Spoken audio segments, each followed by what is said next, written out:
এই সেই গেট বৈশরণের, পেহেলগামের ঠিক ওপরে। খুব দুর্গম রাস্তা, ঘোড়ায় চড়ে যেতে হয়।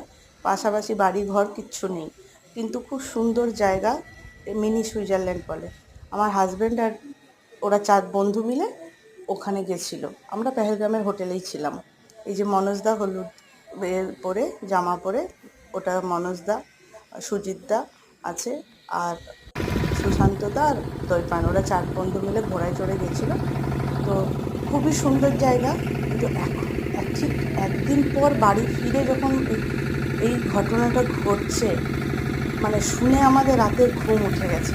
যে হয়তো ওদের সাথে সাথেই জঙ্গিরা ছিল, বুঝে উঠতে পারেনি। হয়তো আমাদের সাথেও ওই ঘটনাটা ঘটতে পারত। আজকে যাদের সাথে হয়েছে তারাও তো পর্যটকই ছিল। মানে এইরকম মানে ঘটনা ঘটবে, মানে ভেবে আমার কথা বন্ধ হয়ে যাচ্ছে। মানে কি হতো আর একটুর জন্য। মানে ঠিক একদিন আগেই আমরা ওখান থেকে ফিরে এসেছি। মানে হয়তো জঙ্গিরা এদিক ওদিক করে ফলো করেছে, আমরা হয়তো অতটা তখন মাথায় নিইনি ব্যাপারটা। মানে আমি আর কিছু বলতেই পারছি না। আমার মানে দেখে কান্না পেয়ে যাচ্ছিল জাস্ট। মানে কি কপাল জোরে আমরা সবাই বেঁচে গেছি, ফিরে এসেছি। এই সেই